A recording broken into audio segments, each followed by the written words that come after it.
Welcome, it's Jeremy Allen Gould. I'm coming to you today to confirm between God and of man that in fact the rumors that you have all heard are true. I started this podcast because I freaking love music, movies, and all things creative. In my life, I've been blessed to be around incredibly gifted artists, musicians, filmmakers, and actors, and everyone in between. This is a place to hear their stories. If you'd like, add me on Instagram and Facebook at The Rumors Are True Cast. With that said, the rumors are definitely true.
Hello everyone, welcome back to this latest episode of the Rumors Are True podcast. My name is Jeremy, and today I welcome a special guest.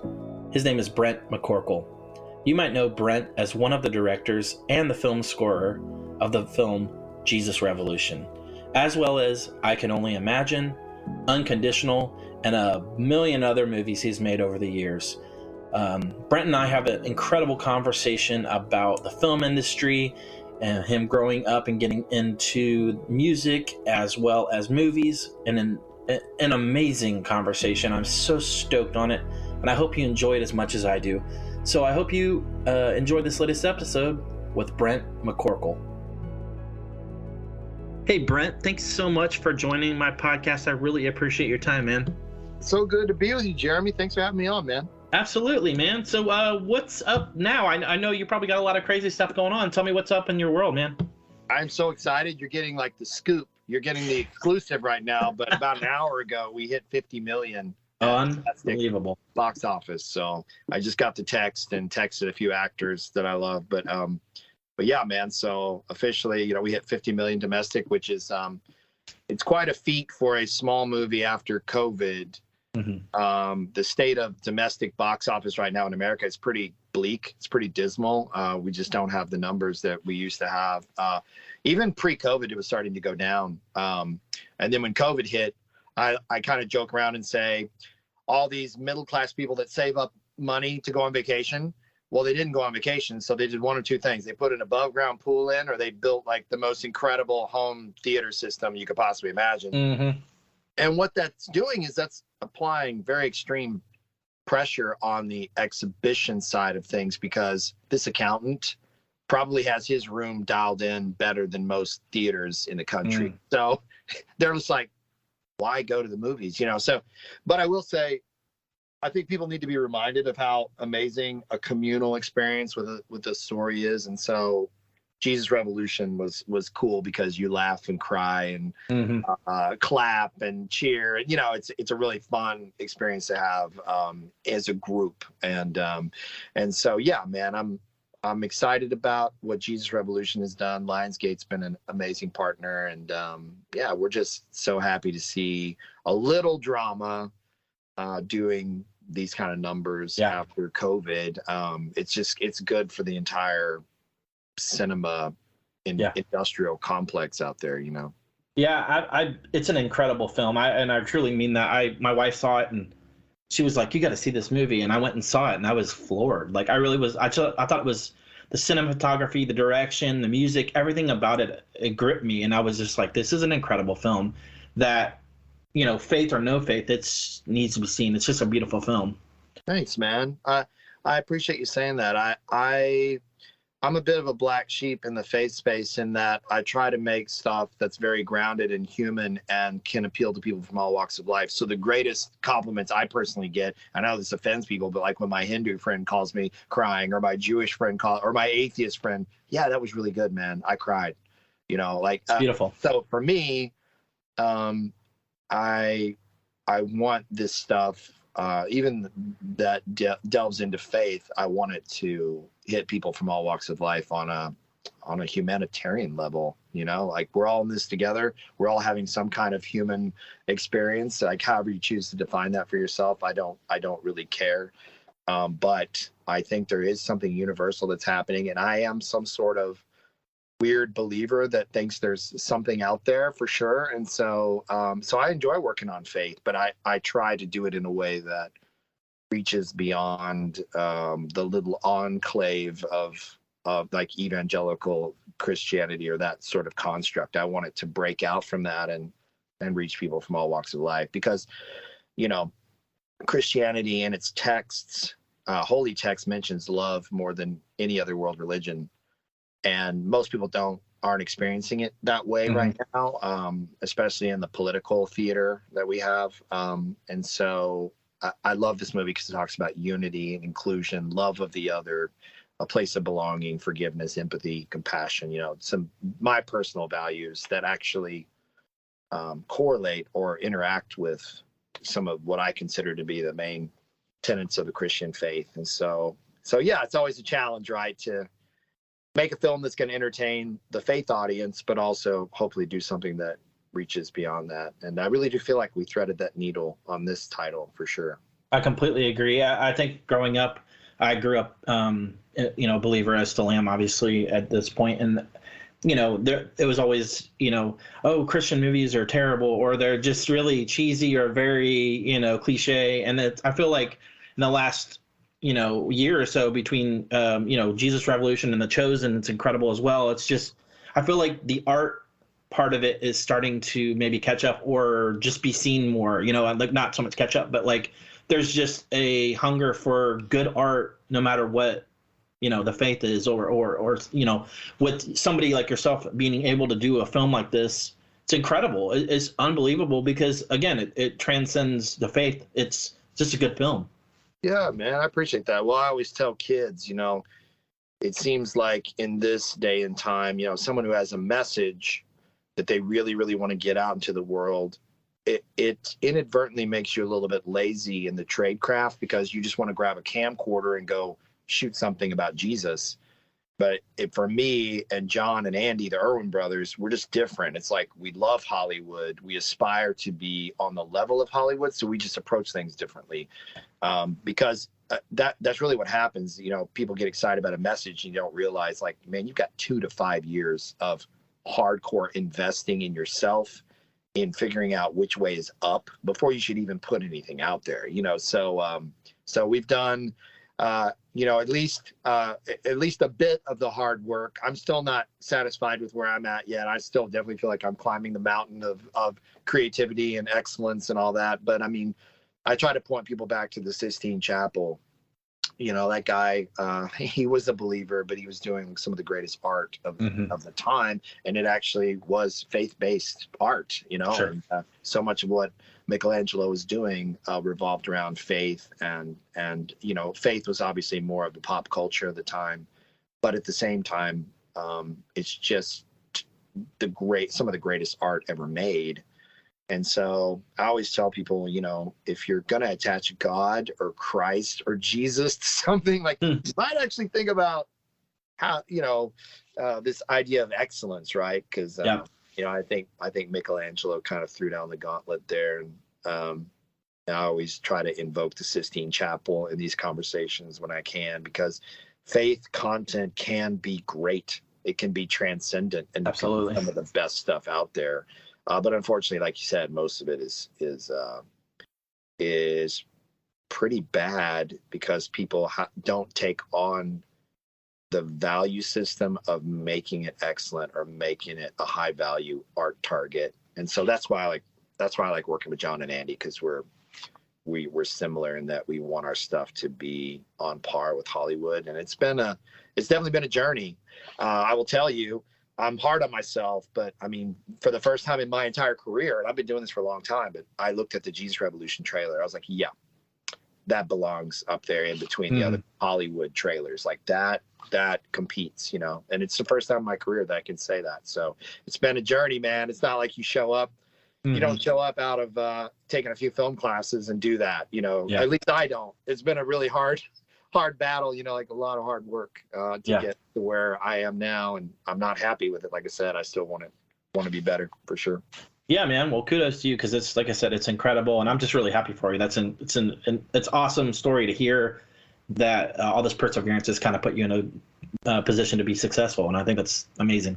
So. Yeah, man. So tell me, growing up for you, what was that like? Maybe some movies, music influence, kind of what shaped who you are now? Yeah. I've been getting that question a lot, and I've really been able to hone it in. But I'm a pastor's kid. Same here. Oh, really? Okay, cool. Yeah. Yeah, I ended up not doing black tar heroin, so that's good. No, I didn't really. I mean, I had my rebellious streak, but I didn't go off the deep end, and I definitely, like I said, retained some elements of faith in my life for sure. But yeah, I was raised in a charismatic persuasion where they really encouraged kids who were creative to use their talents in the church. And so, I mean, I got thrown up on the piano before I even knew chords really good. And I was a worship leader when I was 13, and wow. I led worship for many decades, and I actually really loved it for the most part. But I don't know if you're a Malcolm Gladwell fan or not, but he has this kind of a theory that you need to get 10,000 hours of good reps in on anything that you want to be good at. And obviously that needs to be in a safe environment that also challenges you. And so I got my 10,000 hours inside the church, man. So I'm sitting here with you today because I grew up in the church in a nurturing environment where they were like, I could get on the piano and play bad chords. And then they'd pull me aside and be like, hey, that first song, that was actually in the key of G, whatever. It probably wasn't quite that terrible, but you know what I mean? You're allowed to sing a little flat, or you're allowed to, mess up on some notes, and you don't get yanked off the stage by a hook. You just get encouraged to do better. And so, yeah, man, my 10,000, I'm a product of the church. If you look at American Idol or America's Got Talent, a lot of those kids have origins and roots in the church. And I definitely am proud of that. I'm definitely happy that happened to me. And the other thing I saw in the charismatic faith that really shaped me was I actually wrote the scene in Jesus Revolution where the guy in the wheelchair comes in and screams out for help, and they just stop the service and try to help him. And I was raised in a church like that, and it was really cool. It really moved me. So if you watch my films, there's always going to be some kind of theme about the laying on of hands. Like if someone is hurting or sad, you'll always see like a hand go on the shoulder, or just hands on this person, because that profoundly impacted me and influenced me. Just someone who's hurting, and you'd be a kid and you'd watch all these other people gather around them and put hands on them, and other people would start crying, and you just see this beautiful web of compassion and empathy, and man, it moved me. It still does to this day. And I wish it wasn't just for 10 minutes in a service. I wish that's how humanity really was with each other all the time, but we're not. But for the brief moments in church when I saw that, it was a very powerful, highly impactful image on me, and also just an impactful experience to see, people stop and gather around these people. And even though they don't have cancer in their body, they're crying, for the person that has cancer in their body. And yeah, man, think it rewired my brain, That's cool. But yeah, so that was a little bit of my kind of spiritual and musical upbringing. And another funny thing happened. My dad is this highly conscientious being. He's probably the most conscientious human that I know, to the point that he used to have this ice cream business when he was a kid, and he had a 3-wheeler that had a refrigerator in the back. And he would run around in junior high and sell ice cream in the summer. Well, it was a cash business, and like in his 40s, his conscience got the best of him, and he like contacted the state of Missouri, and he was like, "Hey, I ran around selling ice cream and I never paid any taxes. I want to make this right, And they're like, "No, man, don't worry about it." But he literally contacted the state, they let him off the hook. But he's just a very conscientious person. But I love telling that story about him. But one day he came home from work, and he worked at the headquarters of a giant Pentecostal denomination. But he came home from work, and we were the second family on the block to get a VCR. And man, dude, at the time when VCRs first came out, a technician came to the house and like installed it. And like we had to go get with this guy, and he had to give us like a 30-minute tutorial on how to use it. We were just like blown away. And the movie, it came with a free rental when he installed it, and it was Star Wars. And me and my brother were freaking out. Dude. Yeah, we were freaking out. And watched Star Wars over and over again until, we had to return the tape. But later, right, months later, my dad came home from work, and he said, "Hey, guys, a good friend of mine has a really good friend that owns a movie theater, and he set up a camera in the back of the theater, and he recorded these movies. I don't know how they do it, but anyway, he recorded these movies. Do you know these movies? They're Empire Strikes Back and Raiders of the Lost Ark." And me and my brother lost our minds because we suddenly had maybe one of like you could count on maybe 2 hands the bootlegs of those movies in the world at the time. So we were like, "It's a bootleg." And so, but my dad didn't know, or else he would have just thrown it in the trash. We were like, "Oh, cool," But dude, we had a bootleg of Raiders and Empire on VHS, and it was so trashy, the quality. But man, we both quit counting when we watched those movies 40 times each. And it marinated me on 2 of the most perfect films ever made. Yeah, I agree. Pop movies. Agreed. I don't know, dude. It just washed over me, and I didn't realize the perfection that I was watching at the time. I'm just a kid who loves both these. I adore those films to this day. They'll never fall out of my top 10 movies ever made. But that was, I think that was my subconscious film school as a child. Both those movies just so excellently, powerfully done. Yeah. And to be able, and I believe if I'm not mistaken, both of those movies ended up in some sort of legal snafu where the VHSs didn't come out for years after. Like you couldn't, it wasn't like, a year later they were on VHS. It took them a long time to come out. So we were one of the few people that had those on VHS, and it was just really powerful to spin those over and over again. And on top of that, they weren't pan and scan. They were shot on a theater screen, so they were in widescreen. So they're matted, which was not done. So we got to watch them full widescreen, on that bootleg, and I think it marinated me in many different ways, in filmmaking and cinema.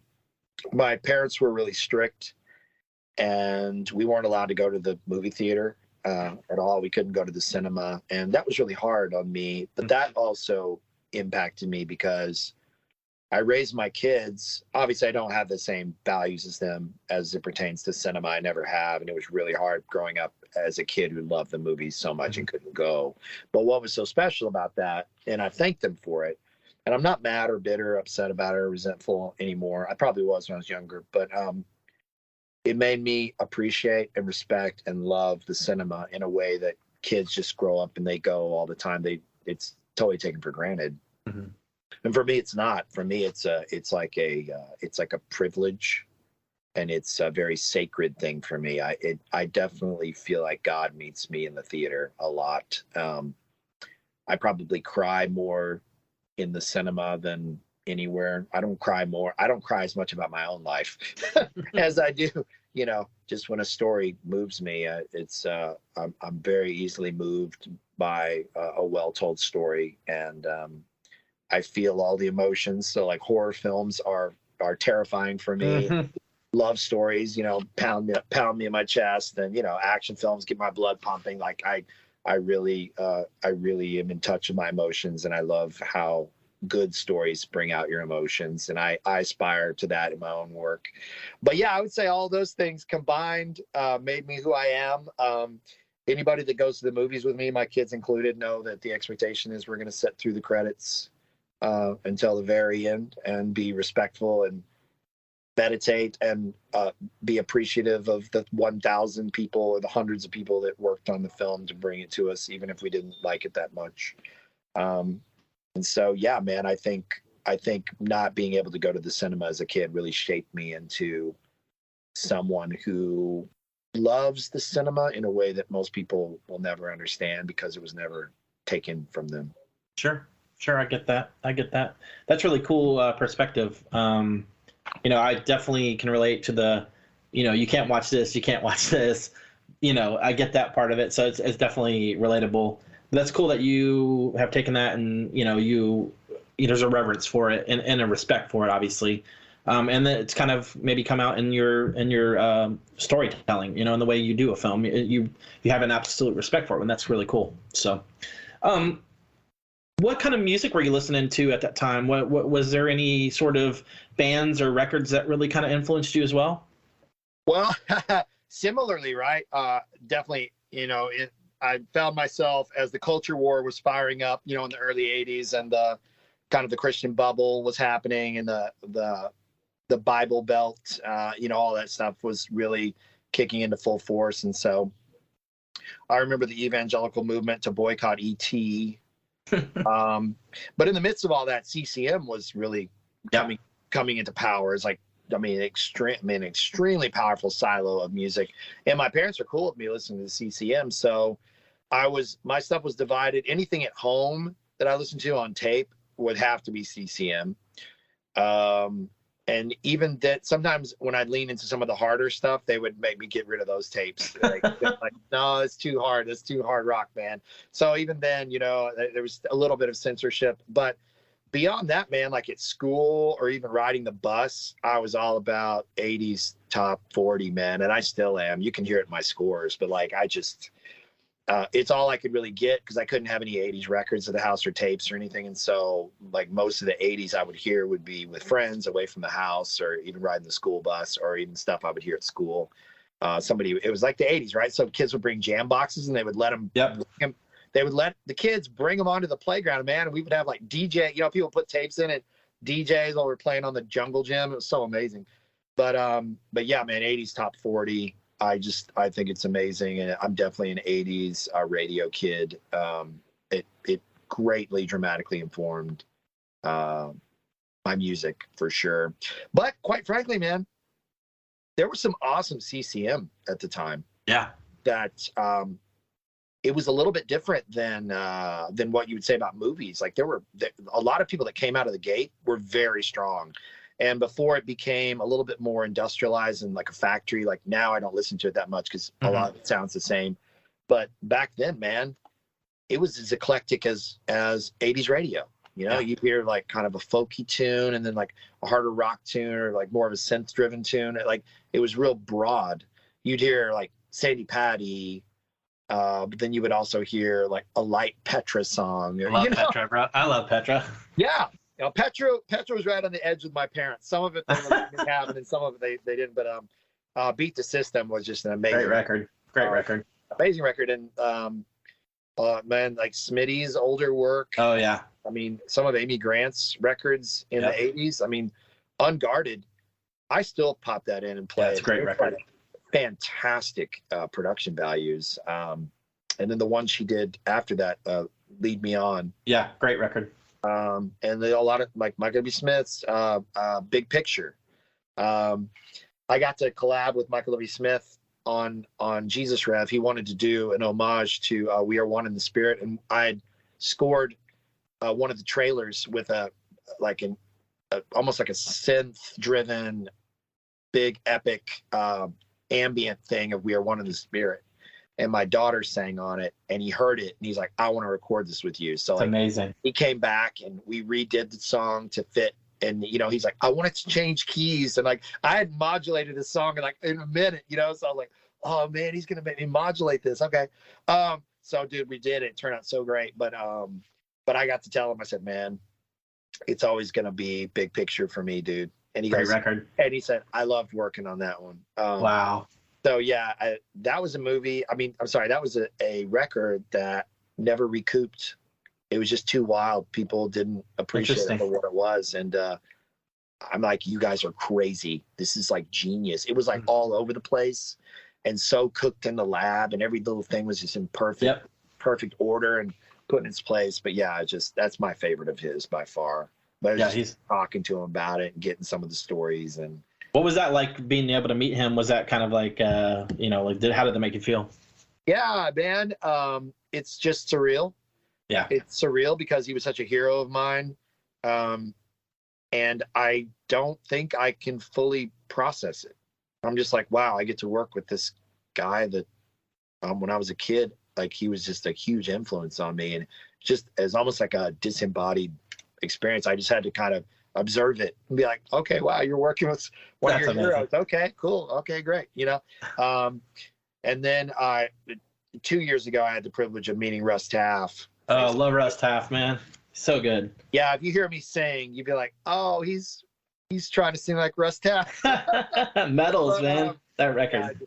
Yeah, I told him like what his music meant to me and just how powerful of a human I think he is. And he's been through a lot in his life. Yeah. And I'm just so appreciative of his music and how excellent he was, but then also just his story, and that he's not afraid to talk about some of the harder edges of his life. And but yeah, he was definitely huge, probably in CCM, probably the biggest influence. Incredible. So yeah, a lot of CCM and sneaking in the 80s pop radio when I could. Oh yeah, that's awesome. That's really cool. It's awesome that it's influenced your music and the movies, you know, that you're doing. That's really cool. It's, now that you say that, I can, when I watch it again, I'll probably like try to look for the hints like that. That's really cool. So, so obviously that kind of led you into wanting to do movies or maybe doing films or short films. And we talked earlier, you had quite a few over the years that you've done. And let's talk about getting on the Steven Spielberg program, or the kind of how that happened. And let's talk about that for a little bit and kind of where that went. Yeah, so I got married really young, had kids really young. I was living in Dallas-Fort Worth at the time, and I was a typical adrift artist. I didn't really know that I was even had a really strong artistic wiring. I guess I always thought all of us were the same, and that we were all highly creative. And it didn't dawn on me until my late 20s that I was that I really wanted to be a career artist, like try to make a living doing art. So I switched majors 5 times. I was pre-med, man. I was going to be a cop for a while. I was going to go into the military. I was going to be a psychologist. I mean, dude, I switched all this stuff. But in my late 20s, I'd kind of already done the music thing. I had done a CCM record that was an indie in Dallas-Fort Worth. And under your name, or? It was under my first and middle name, Brent and Scott, and it didn't go anywhere. It was just, it was one of those deals where I tried, man, but it was just, it was so eclectic and so weird. Like I didn't have a producer. I produced myself. And so I did this really, really genre agnostic thing where it's like a little bit of like, it would be pop, then it'd be like real hard rock, then it would be hip hop, then it would be like a folk and a little bit of country, and then there'd be like a Scottish tin whistle, like bro, what are you doing? And so the A&R people looked at it like, dude, we don't know what you're doing, man. So it became one of those deals where I had to sell it out of the trunk of my car, and I just could never get enough, locomotive behind it to do anything. But it was fun. And I worked as hard as I could. And but yeah, it just wasn't in the cards for me. But after that, I had spent all this time in music, and I remember thinking when I was a kid, wow, if I could do something with music and drama in it, I could really be happy. that was before I was even thinking about a job, right? But it really did prove to be true. So I'm married, have 3 kids out of my 5 that I would eventually have. And I go to my wife. I was working for a church at the time, leading worship and doing drama.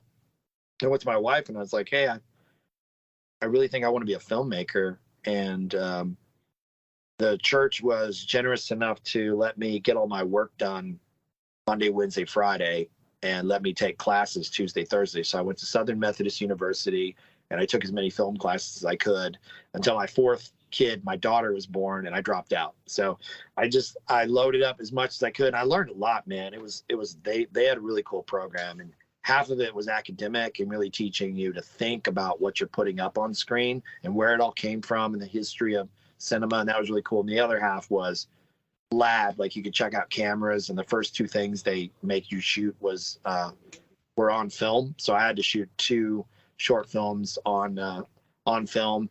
But from there, I launched out and just ran out in the woods, man. I was broke, didn't have 2 pennies to rub together. And I would borrow cameras from friends, like barter with studios in the area, like, hey, I'll come work for you free on this weekend. Can I borrow a camera? Yeah, that's fine. So I would kind of work as a barter dude, and I worked in the film business on crew. I was a production assistant, got yelled at a lot. I was doing everything I could to make a living, but on the weekends I was making short films, and I amassed, I don't know, between 40 and 50 shorts.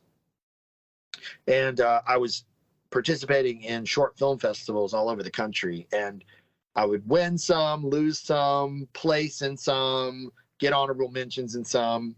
And it was cool because at some point somebody told me, like, wow, you're an award-winning director now. And I was like, wow, never really thought about that, but it does make a difference. It makes you feel better about what you're doing, or maybe you do have, or at some point will have what it takes to have a full-time, film career. Because, I mean, the thing everybody has to keep in mind is, I was PAing or doing grip work or shooting corporate videos or sorority videos or anything I could to pay the bills, because you're making short films that doesn't pay the bills, Mm-hmm. So, but in all those shorts, I definitely was now getting my new crop of 10,000 hours in on the film side of things, not just the music. Mm-hmm.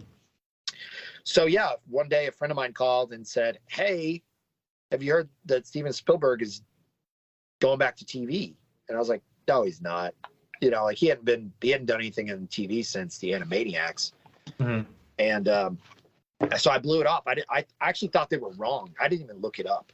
And then a week or 2 later, somebody else called me and said, hey, Spielberg's doing this talent search for like the next great filmmakers or whatever. But when the second person called me, I believed it. And I looked it up, and sure enough, he was doing a collaboration with Mark Burnett, who's of Survivor fame. Mm-hmm. Yeah. Cutthroat reality shows. But they were neighbors at the time, and across the fence, they just got talking about what they could collaborate on. And Spielberg mentioned it to Mark Burnett. He's like, I always want to do a talent search for filmmakers, and Mark's like, done. So they built this show together called On the Lot, and it was on Fox in 2007, and it bombed hard. It was only one season rather, and it was the most expensive reality show ever made at the time. And I mean, it just tanked, man. Like nobody watched it. But after the second person called me, I saw what the credentials were for submitting, and I had some short films that I'd already made that fit the rubric of what they were asking for. So I turned in a short, and I made it really far, man, and got to go to LA. And I was out of, I think, 11,000 applicants, I was the 20th to get kicked. Wow. So I made it to the top 20, and it was fun. It was real heartbreaking. I think one of the reasons why it didn't work was they took a lot of the cutthroat mean stuff from like Survivor and those shows, and they tried to get the filmmakers to tear each other apart, and a lot of us just weren't willing to do it. And I think it got kind of boring, but it was really cool. Like the teams that I worked on, we all worked really hard to support each other, and it showed up in the work. Yeah. And but yeah, it was hard to do the walk of shame and all that on a reality show, and it really stresses you out. You've got at any time, and you've got 30 or 40 cameras on you just waiting for you to mess up, and it was wild. I probably needed therapy. Now I'm 50, you know, like I've learned a lot about myself and just the nature of trauma and PTSD and all that. But I mean, dude, it was a lot. It was a lot. I probably needed to go to a therapist right when I got back home. But but yeah, it was wild. I learned a lot. But the coolest thing about that was, and it's my greatest claim to fame. I mean, it's still the greatest thing that's ever happened to me. But Spielberg saw a couple of my short films and he liked them. Wow. And, that means so much to me. I may never ever meet him or talk to him, but just know that he saw my dumb little short films that I was making with friends in Dallas, Texas, and he liked them and appreciated them. It's probably the greatest, like the highest point in my career. And so, yeah, man, there was a short that I made, and everything ended up being the property of DreamWorks and Fox Television. But there was a lot of people that were way cool on that show, and I got home and I was real discouraged, and I really felt like I got so close to maybe breaking in somehow, and then just got kicked out and back to one. Mm-hmm. And I'm in Dallas Fort Worth in my house just going, what am I going to do, man? I got nothing. I'm just this obscure kid in Dallas Fort Worth that's trying to make movies, and how am I going to break in? Well, I thought I kind of collected myself and got over my little pity party. I was like, well, what do you have in front of you? And I had a new short film that they required me to make for the show. And so I emailed DreamWorks and Fox and the producers, and I was like, hey, I'm kind of a festival circuit kid. This is how I've been trying to build my career up. Would you guys possibly let me use this film and take it out to festivals? And they're like, absolutely, it's yours. It's yours, take it. So I immediately entered it into Sundance, $75, got a rejection letter, the most expensive rejection letter I'll ever get in my entire life. But the next one I entered it in was this really cool festival in Nashville called the Doorpost. And what was really cool about the Doorpost at the time was if you made it far enough, they would actually give you money to go out and shoot new shorts to compete. So that short that I did for DreamWorks got me into the semifinals. And bro, for the first time in my life, I had real money to do a short. Like they cut me a check for $25,000. And like, I mean, I've done a lot of big stuff now, but I can remember the feeling of that check.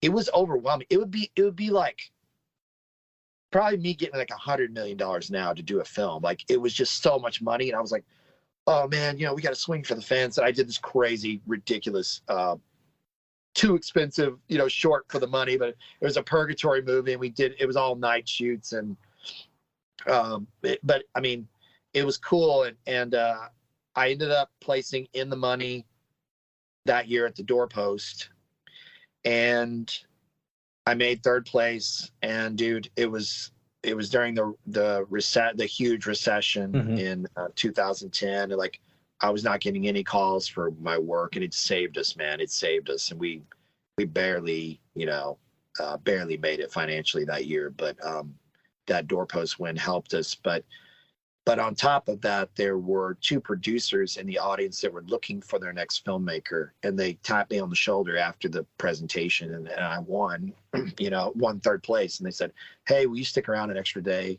We want to talk to you about something. And they offered me my first job to write and edit, score, and direct, and a little indie movie that they wanted to do in Tennessee called Unconditional. And I signed on to do that, and that was my first feature film in 2012.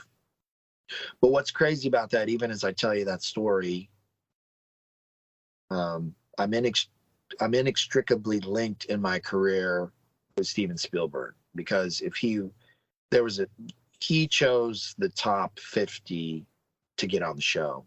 They sent him all these shorts, and they're like, hey, pick the 50 that you want on the show.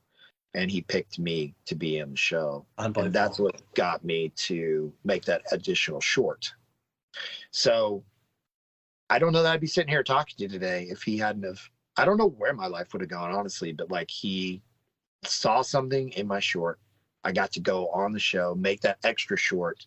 And that extra short is what got me into the Doorpost, got me in front of those producers. I got to make my first feature film. And then from there, John and Andy really became huge fans. And that's when we started collaborating. So like for the last 10 years, I've done, I think 7 projects with John and Andy. And it's been like the bread and butter of the last decade of my career, culminating in getting to direct Jesus Revolution with John. That's cool. Hey, you mentioned Doorpost. Some of my dear friends, Brian Jerin, Will Hill, Nathan Elliott, John Shepard. Brian's helped me with this podcast. He helps with production and music. He's my old roommate from 25 years ago. Incredible dude. Amazing guys. Will, Brian, Gabe Cox. Yeah, Gabe Cox, that's right. Yeah, Gabe. Me and Gabe still talk. I might chase storms with him this year. Yeah, I thought he was doing that. Yeah, he's a big storm chaser. I don't know if you've seen any of his footage, but like that guy is legit, man. Like they've gotten some crazy stuff on film, and I'm obsessed with tornadoes, and so I may end up, in a chase car with him, running around trying to catch some storms. But yeah, it's crazy. I've kept in touch with all those guys, and they were such a special group. They were so nurturing, so encouraging. The bottom fell out on me a couple times. We got behind on schedule and had some financial problems on my movie, and Nathan got on a plane and just flew out to be with me. But it was one of the greatest leadership teams I've ever been around. And I was in awe of those guys, and they were always so nice and encouraging and kind to me and my team. And it was a turning point for me in my career. And I needed those guys in my life. And they came at a really special time. And so, yeah, man, it was the Doorpost was a vibe. I wish that it had kept going. Yeah. I think Nathan and his team were definitely the special sauce. And when they moved on, it was done. Sure. So, but I mean, if any of you guys are watching, you were the special sauce. You ministered to my heart in a way that I can't articulate in words, and I'll never forget you guys. So anyway, yeah, beautiful, amazing team. I wish there were like 30 film festivals like the Doorpost. There was nothing like it. There will never be anything like it. But just the idea that they would empower filmmakers and actually give them budgets if you made it to, like, I think the top 10. If you made the semifinals, you were top 10, and they gave you a really substantial short film budget. It was the most money I'd ever seen. And it's crazy because you're always wanting someone to take a bigger risk on you, or like open up the door for you to take the next step up. And that was definitely the case for me with their festival. And yeah, I could keep going on it. We could do the rest of the podcast about the Doorpost guys, but they're all so amazing, man. And that's so cool. Yeah, they were just a delight to be around, and just that energy with that team was something I still aspire to when I build my teams for my movies. That's cool. What a compliment. That's awesome. Sweet, man. Well, let's kind of briefly touch on the movie you talked about, Unconditional. We don't have to stay long on it because I want to talk about I Can Only Imagine and Jesus Revolution. But just kind of tell me, you mentioned that kind of was an opportunity as your first directing. How did that go? How was it a nightmare? Was it cool? Was it something that you learned a lot from? How was that? All of those things combined in a tsunami, hurricane, tornado. Wow. No, it was a nightmare. And some of that was me, some of it wasn't, but it was just a bunch of people's firsts. And so, it was my first feature film.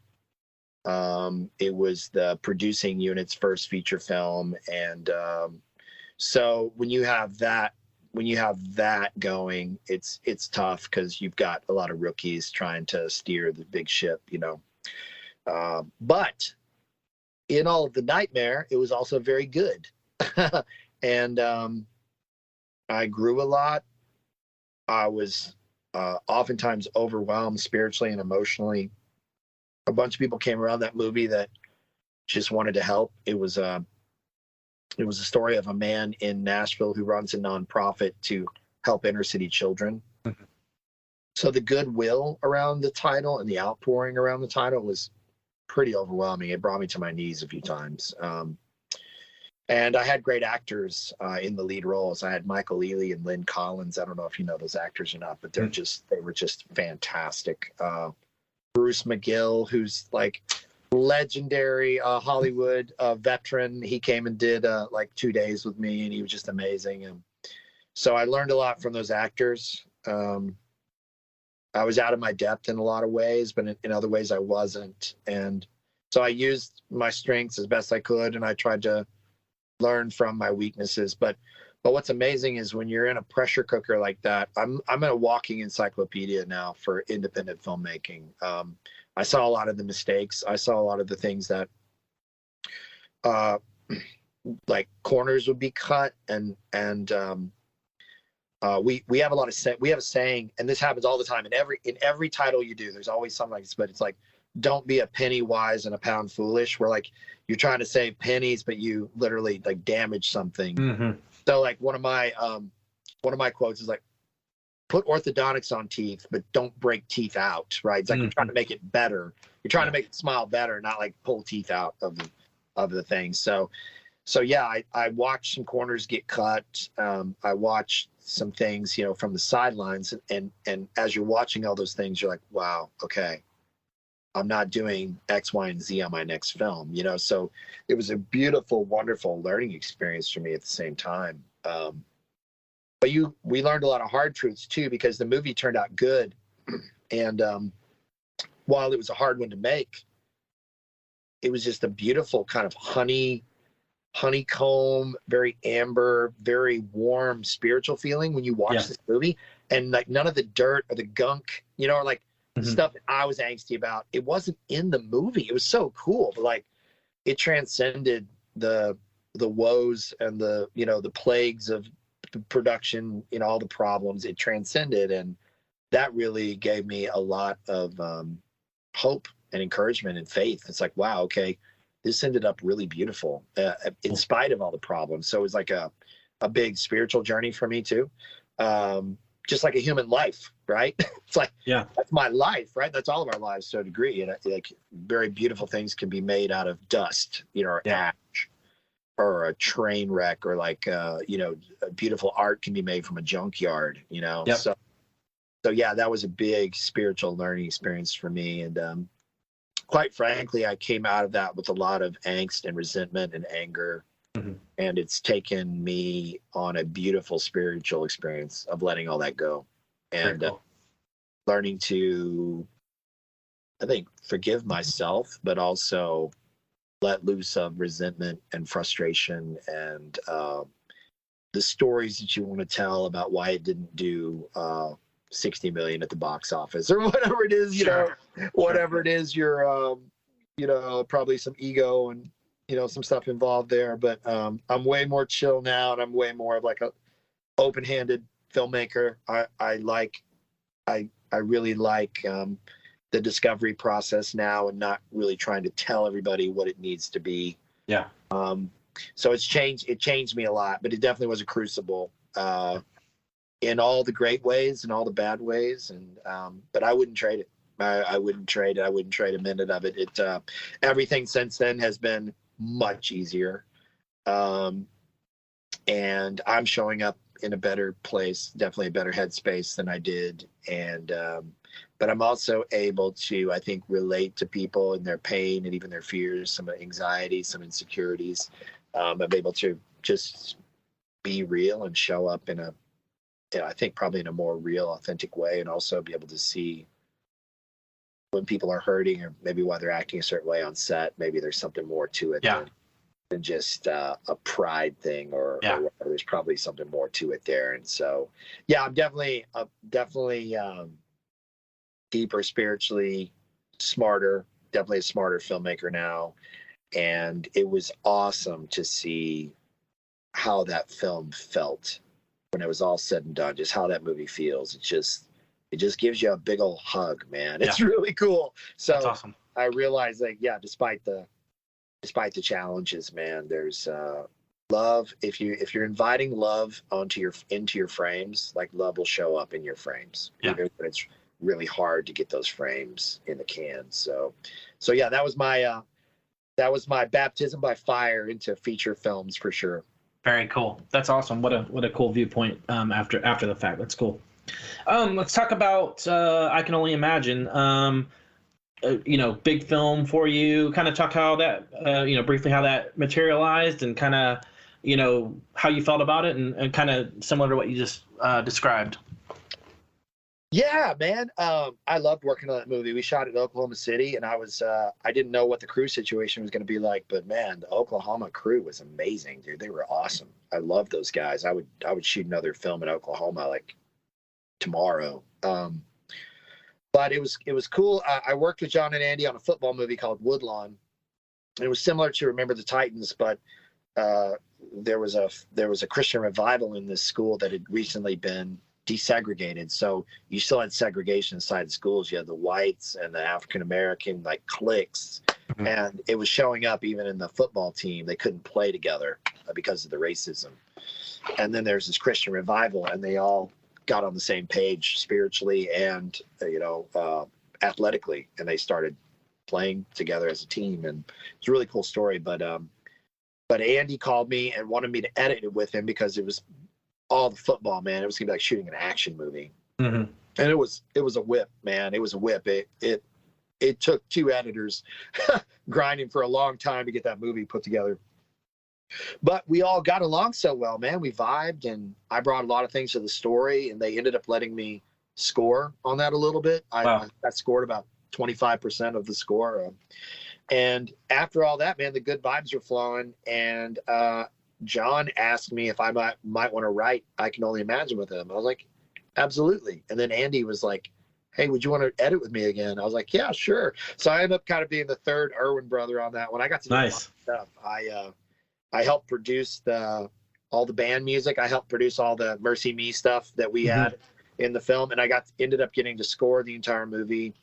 I was the second unit director on all of the all the second unit stuff, and so I wore 5 or 6 hats in that movie, and it was really fun because it took me back to my roots, Dallas Fort Worth, and just doing it all, so it was cool. They let me do all that, and I really felt like kind of like an adopted Irwin brother, because I was in the middle of these 2 guys, and they work as a duo, and I was in both of their orbits, and so that was really cool, man. And the movie did incredibly well. We shot it net $5 million. I mean, it was and when I say net, there are incentives that you get back if you shoot in different places and like different states. They'll give you rebates back. So, but for like hard cash outlay, it was a $5 million movie. And then when you get incentives back, you pump that back into like VFX shots or extra money for score or post or whatever. So I think all in it was $7 million, but the actual spend for the movie was $5 million, and then it did $86 million. Unbelievable. It was ridiculous. It's just an unheard of, David and Goliath story.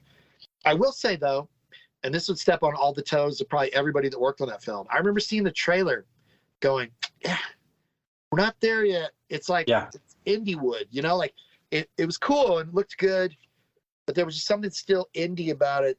And the trailers, like, I remember specifically one day the trailer played, but it was like Hollywood, Hollywood, Hollywood. I Can Only Imagine. Hollywood, Hollywood, and it dropped. I was like, man, we still got more work to do, guys. Obviously, after an $86 million, outsized return on a $5 million, it's like it's hard for people to hear that, right? Sure. But I will say, the hard work has continued, and like I said, for the first time in my career, watching the Jesus Rev trailer, I'm like, wow, okay, we're like we're in the galaxy now. And so, yeah, man. But I loved I Can Only Imagine. Similar to what I was talking about with my experience with Unconditional, just in my own spiritual life, I realized that I have a profound problem with letting go. Even if somebody hurt me or wounded me or took advantage of me, I would always just like hold on to all that. I ended up really like bitter and resentful, a lot of unforgiveness in my heart. And man, going through the spiritual journey of Bart learning to forgive an abusive father, it changed me. It had a profound. I remember scoring on this keyboard right here, that one right there. I remember scoring on that keyboard and weeping, like tears hitting that keyboard while I'm scoring, because I realized like I needed to start letting go of this stuff. It was a profound spiritual experience for me, and I got on a path of letting go and forgiveness, letting go of resentment, and I'm just in a better space. But man, I think for me, the journey, and I wrote a lot of the forgiveness construct. That was some of the stuff that I focused on. Sorry, I messed my camera up here.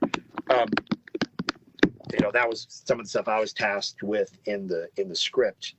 And man, I just remember just this overwhelming sense of thinking, wow, Bart has so much more to forgive than has ever happened to me in my life, and yet I can't. And so it was just such a powerful, profound spiritual experience for me to start demanding of myself, in my heart, in my spirit. It's like, okay, you're going to get on a path of forgiveness and letting go and getting rid of all this resentment and this anger that you choose to hold on to. And I would say for me, that was the strong. But dude, the guys that came up to me and found me and said, I had a really turbulent relationship with my father. Thank you for this movie. And man, it humbles you, dude. That's humbles cool. You. Like it's fun to be like, oh yeah, I made 85, whatever.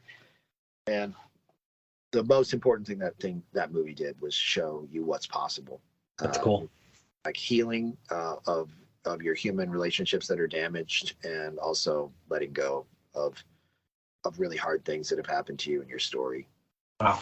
Even for your own sake. So that movie was more of a spiritual experience for me than a filmmaking journey. However, I think at the time it was the best thing that John and Andy and I had ever done, in our careers. And but we've continued to try to elevate. Sure. Since then.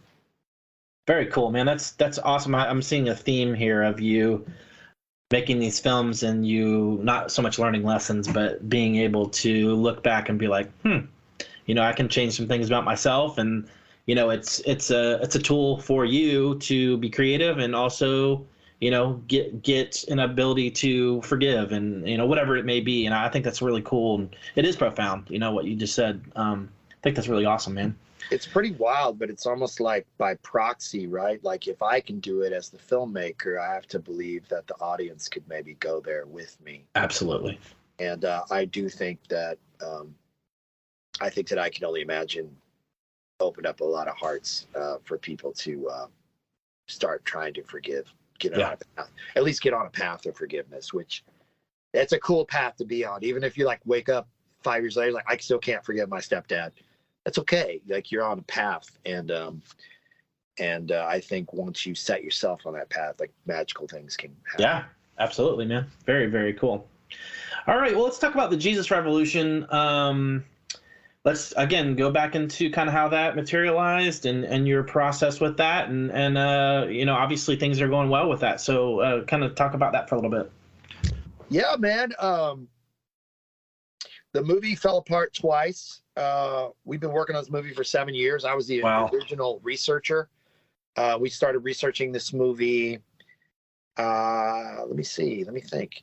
After Woodlawn. So we started the original research in 2015. And I got all these books, watched all these documentaries, like dove into the period. And I basically built a dossier that was the thickness of a small phone book of stuff that I thought would be awesome in the movie. And I dove into Chuck Smith and Lonnie, and I discovered that whole thing where he washed the feet of the hippies unbelievable. So that would allow the kids to come in. When I read that, I went to John and I said, dude, we could mess up every scene in the film. If we get this scene right, it's a movie. And he was like, whoa. But like, it's crazy because in movies, you're always like, did that really happen? Or was that expounded upon, or did they elaborate on that, in a way that's not truthful? But dude, that exact thing happened. It was so beautiful, man. Yeah. But Jesus Revolution started when we were doing research for Woodlawn, because it happened in the same time period.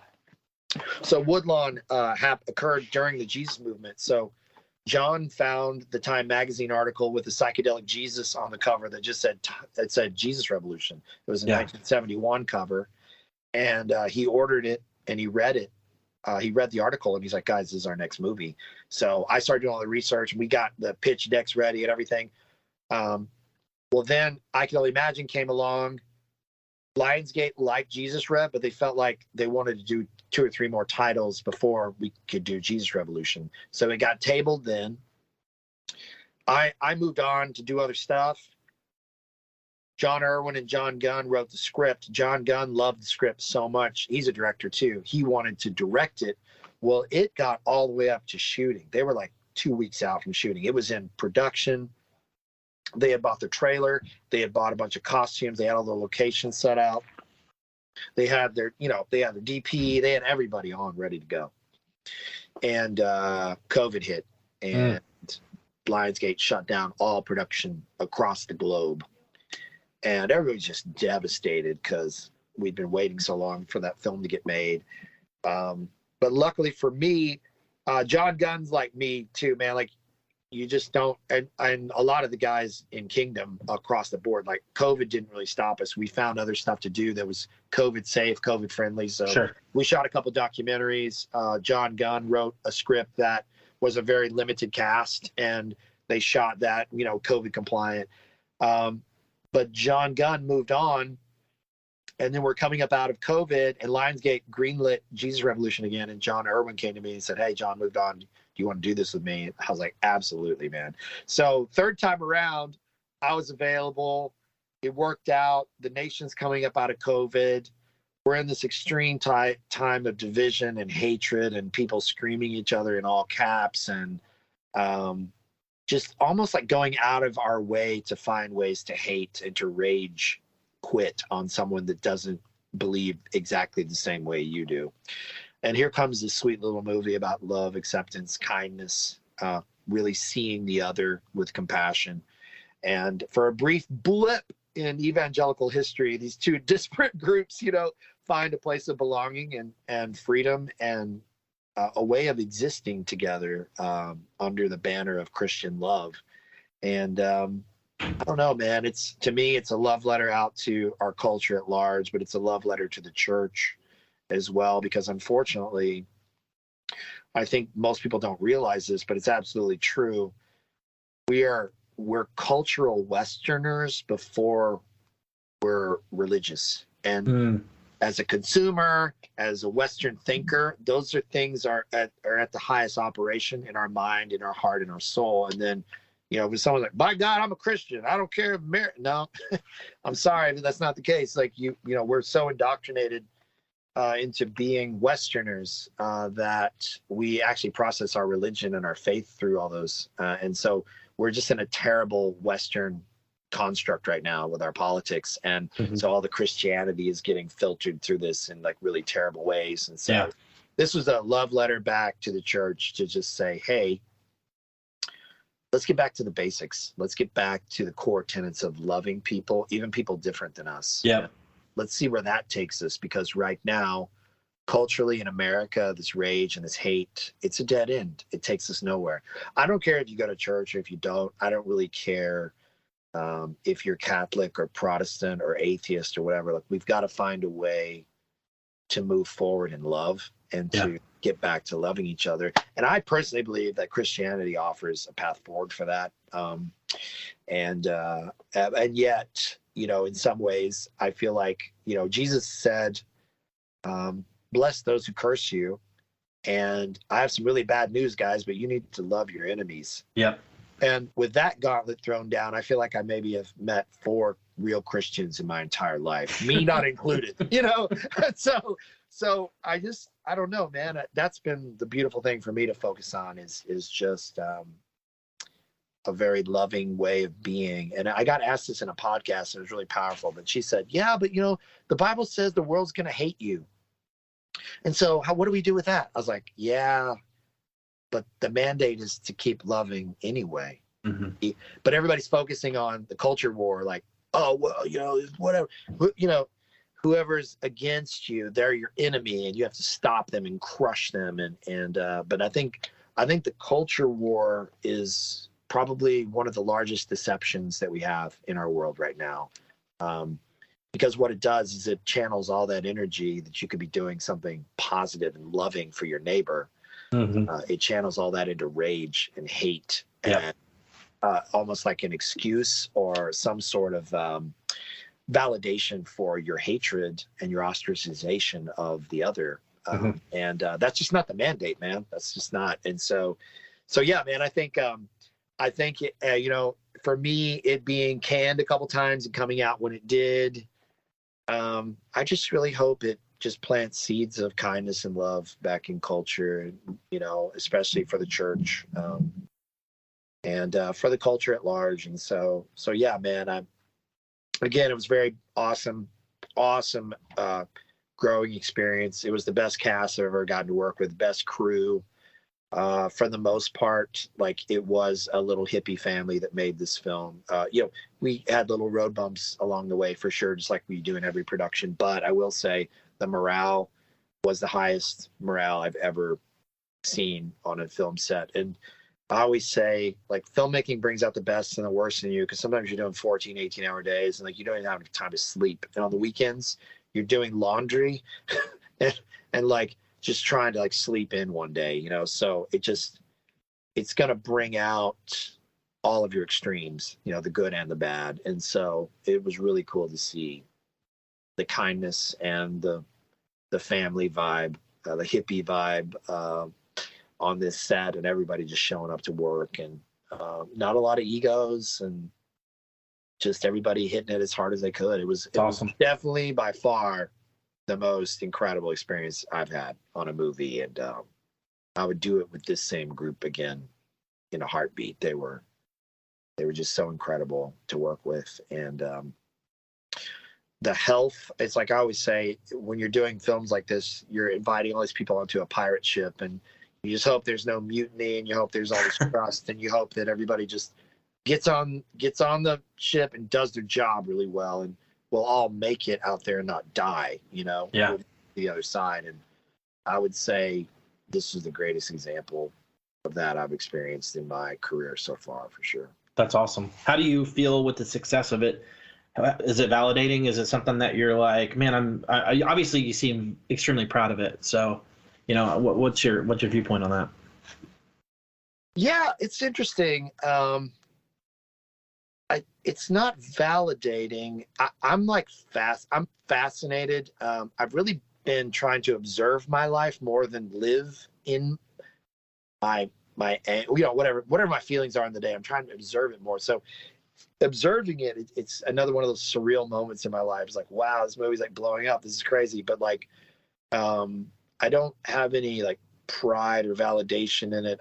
I'm grateful. Like, I'm grateful. Like John Irwin passes this story along, but it's a Lionsgate quote. But one of the execs at Lionsgate said, the greatest emotion you can experience in film is relief.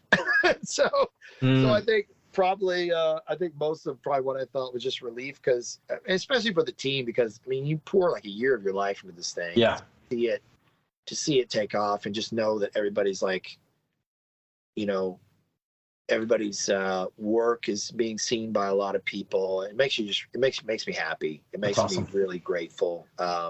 Because the sad part of it is, it takes the same amount of energy to make a bad movie than it does a good movie. It takes the same amount of energy to make a movie that nobody sees, as opposed to a movie that just blows up. And so just to see that hard work like pay off and a bunch of people see it, it feels great. And again, it's a gratitude, especially for the team.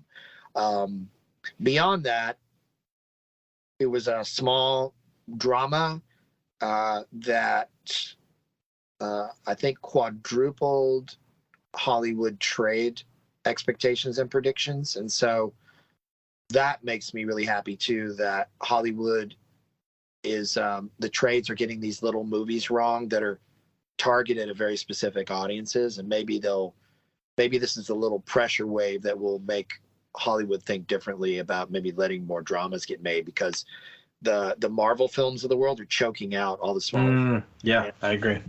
There's a downward trend in dramas and smaller budget films. Like Hollywood doesn't really want to risk it on you or give you any space at the theaters because they don't think anybody's going to go see them. So Jesus Revolution premiered the same weekend that Cocaine Bear did, and both of those movies were targeted for very niche silo audiences, and they both way overperformed.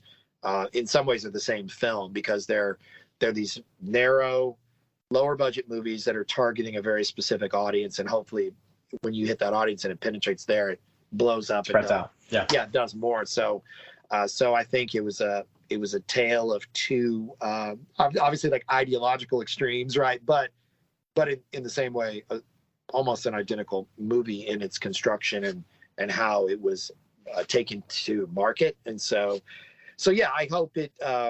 I think my hopes for Jesus Revolution is one, it revitalizes maybe Hollywood's feelings around lower budget dramas and lower budget films in general, and that they have a place, and that if you do them well, people will come see them.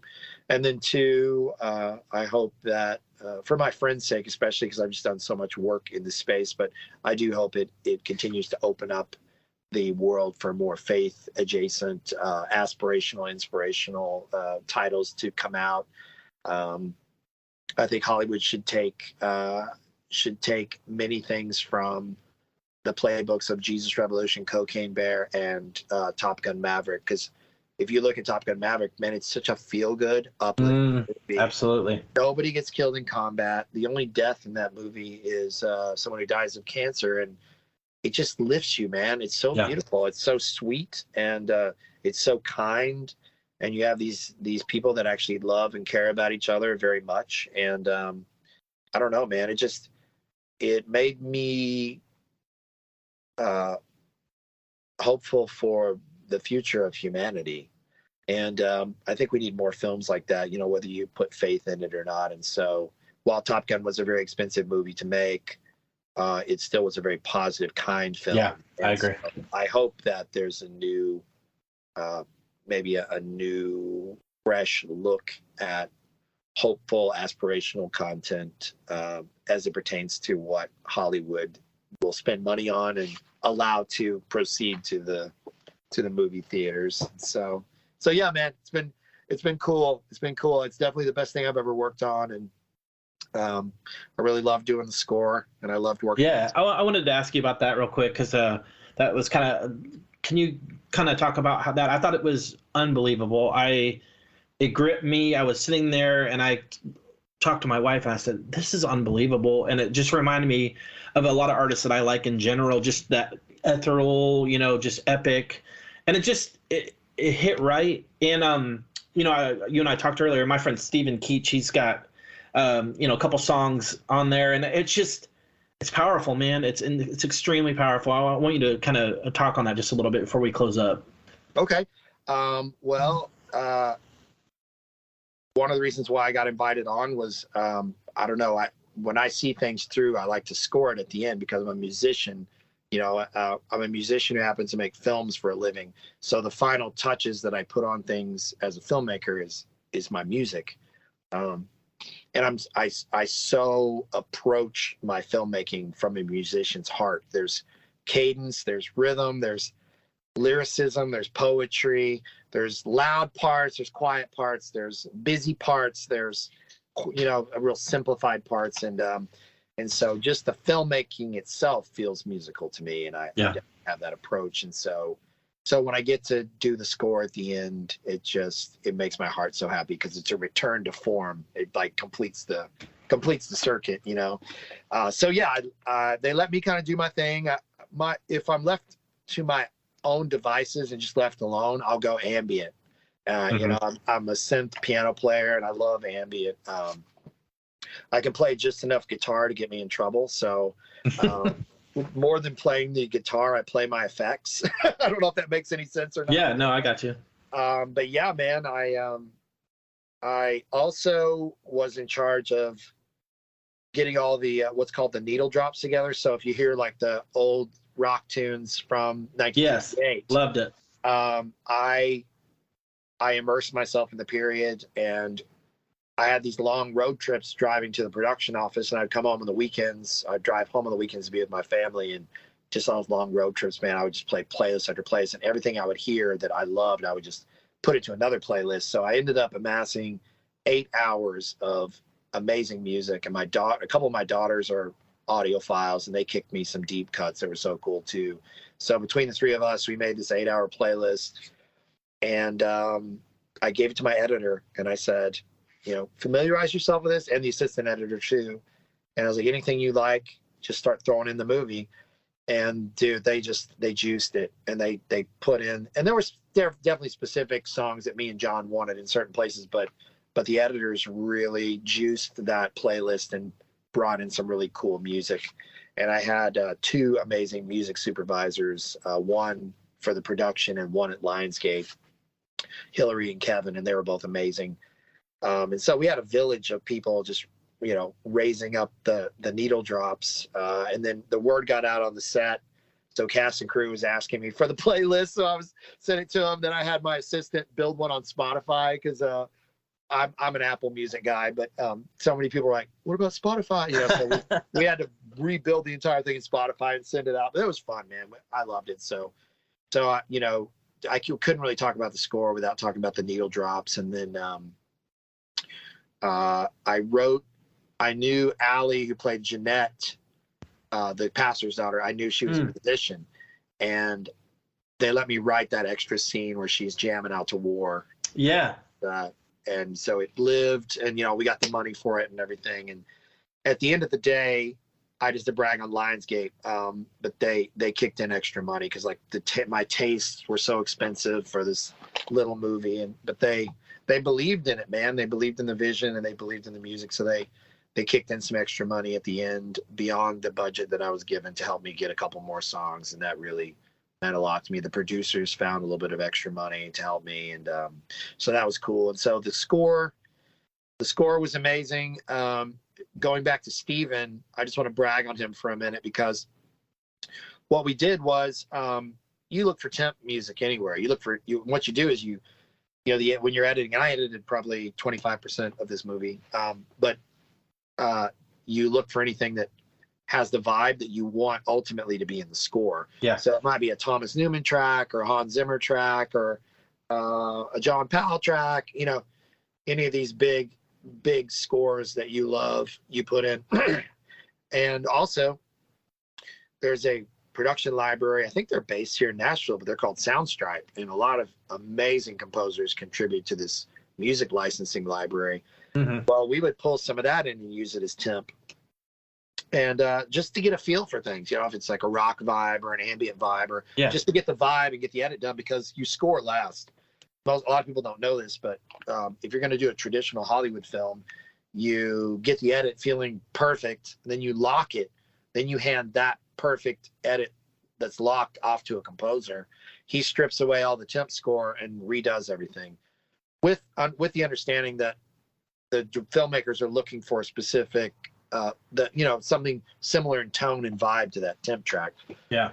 Well, my main editor, John Puckett, actually, it was so cool. Hillary, who was the music supervisor for Lionsgate, was on a business trip here to Nashville, and she came in to visit with me at the production office. And John had just finished, the editor, John Puckett, had just finished the foot washing scene where he tells the hippies that this place is theirs, and, you know, that whole sequence. He had just powerful. So I got pulled into the edit bay, and I pulled Hillary in, and I was like, "Hey, you want to see this?"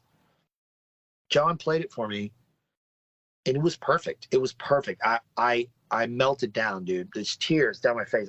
I was blown away. I looked over at Hillary, just tears coming out. I mean, we were so moved, dude. Like, I wanted to fall to my knees. I was so overpowered, man. I was like, John, this is incredible. Like, we're not going to touch a frame of this. And we didn't. It was like his rough cut of that.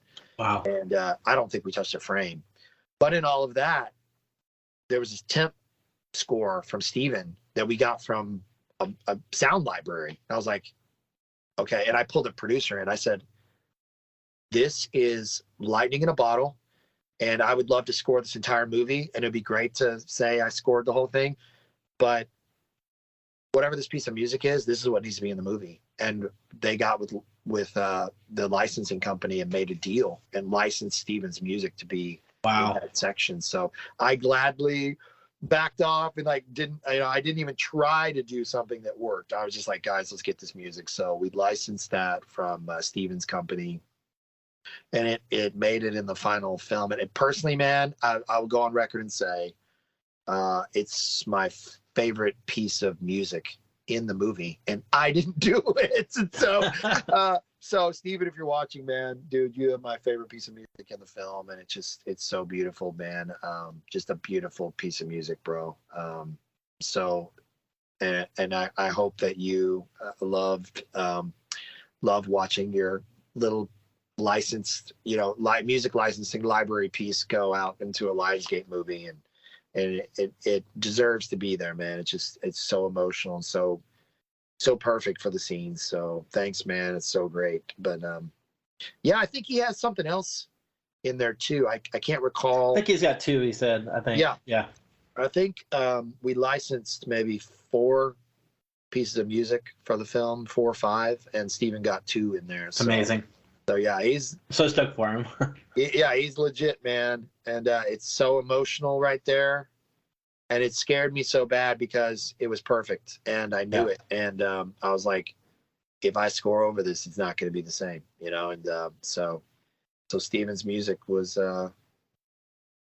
put in there, man. And that's the way that I wanted it and the way we all felt like it needed to be. So that's really cool. So yeah, but the score was great. I had a blast. I used a lot of my ambient stuff. I bought a let me see if I can twist this. I bought this this reel-to-reel. Wow. And we reamped, and it's from the 60s. And I got these, I found them in a lot on eBay, but there were untouched reel-to-reel tapes that hadn't even been out of the box. It's still in the plastic, but I mean, this is incredible. This is warranted from 1963. So the warranty card says this warranty is good for a year from 1963.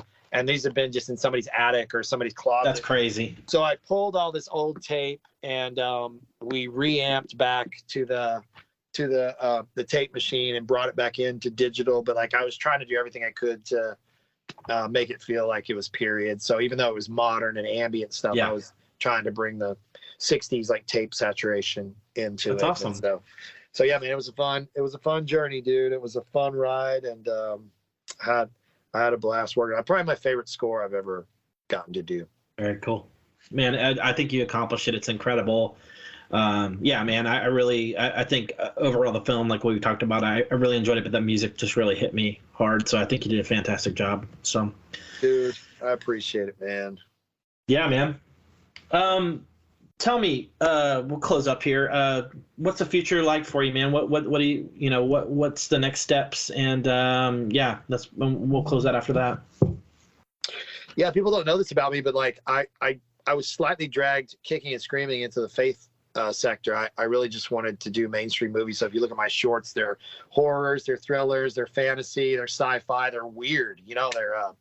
They're definitely pop culture, mass pop movies like Spielberg, but they're Hollywood genre films.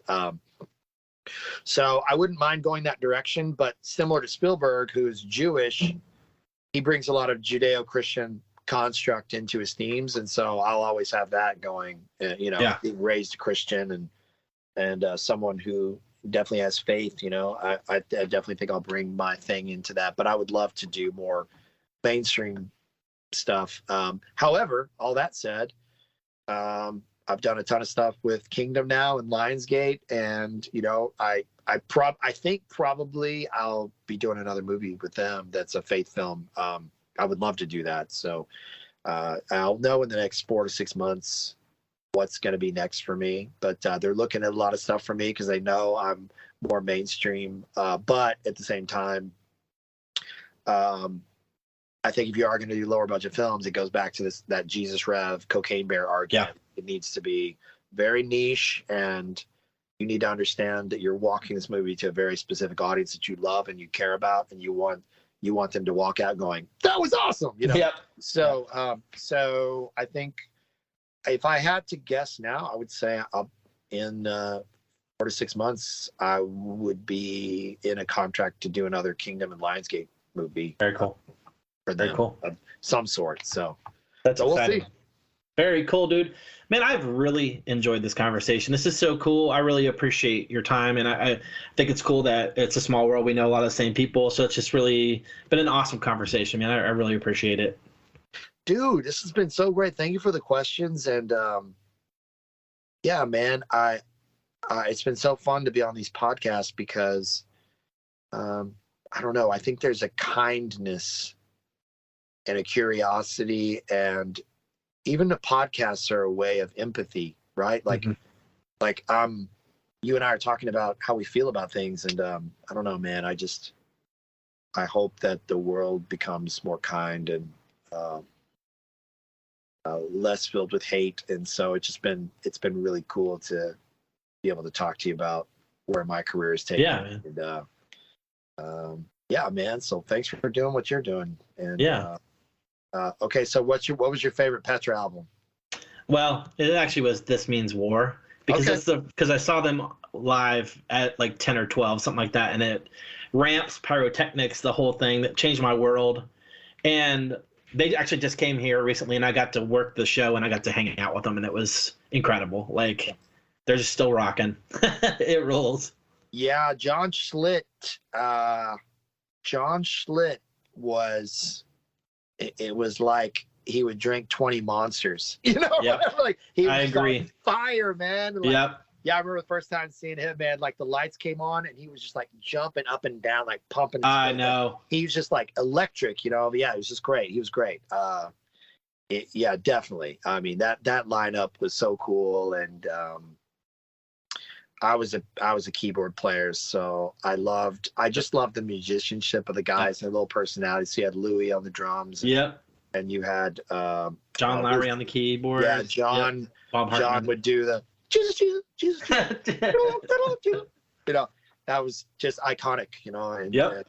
Yeah, I can remember. You know, I saw them play twice, but one was at Six Flags, and I had really good seats. I mean, we were just like third row, and I was on John's side of the stage, and so you're like 15 feet away from him, you know, doing the guitar solo. Yep. You're just like losing your mind, you know. So that's cool. Well, who are a couple of your other favorite bands? I really liked, well, of course, I like Stryper and Petra, and then I started to get into the alternative or the punk rock, and so I really liked the Prayer Chain a lot. Yep. And I loved Starflyer 59 and all the sorts. I listened to heavy music, and you know, a lot of the artists on my podcast are from that world, so it's kind of, and I wound up booking shows from it. So I had my own little path. You know, I don't do that anymore, but it's, yeah, I'm all over the place. I literally love everything from ambient music to, you know, death metal or black metal, just whatever is my fancy, to be honest with you. So it's kind of all over the place. So have you talked with anybody from Stryper? I have actually worked a show when they came here too. I got to hang out with their new bass player, and we talked about cigars. So that was really cool. Okay, cool. Yeah, man. Cool. Yeah, man. No, I don't know if you saw our doc that we did, the Jesus music. I don't know if you saw that or not. I have heard of that. I didn't realize you were on. That's awesome. I'll have to watch that then. I ghost directed on it, and we did a whole section on Stryper, and it's really cool, man. That's so cool. Yeah, you should check it out. It's on Hulu. Very cool. Have you seen that Electric Jesus movie? No, but I know a bunch of people that worked on that. You need to watch it. I'm friends with John Thompson. Okay, yeah. I'm gonna have him on soon. I know Stryper was a big plot point in the story. Yeah, you should watch it. It's I think it's on Tubi or one of those. It's free, like on one of those free ones. But it's amazing. It's really cool. Your heart will grow from like Stryper. Like, man, they had a really hard go of it, and and it just makes you care. But it's just a beautiful story. Yeah, man. So John Puckett, my editor, and I edited Jesus Rev with some other guys. I'm sorry, Jesus Music. But John did the Striper section, and it's probably my favorite. So cool. Just watch it with the Striper section. Yeah, I'll watch it this week. Dude, that's so cool. Thank you so much for this, dude. I really appreciate it. No, dude, it's great to hang, man. It's so cool that we have such similar circles of friends. And yeah, man. Yeah. Where are you located? Jacksonville, Florida. Okay. Yeah. Still, that's where I knew Brian and all those guys lived here. So. Okay. Very cool. Well, if I'm ever through there, man, we need to do. I would love to. Some cigars and coffee. Dude, let's do it, man. Absolutely. I'll let you know when I post this, man. Okay, man. Thanks again, dude. Dude, thank you so much. Great to hang. All right. Bye-bye. Bye.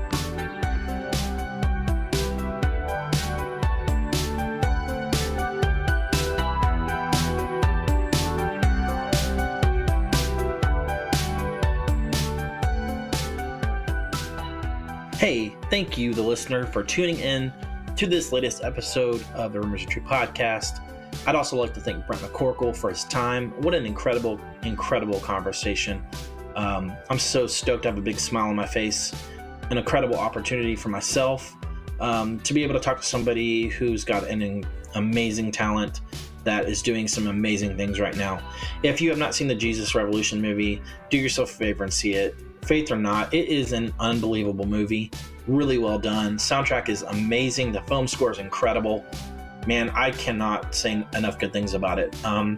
Thank you again for tuning in, and we've got some incredible guests on the horizon. So thank you, and we'll talk to you soon.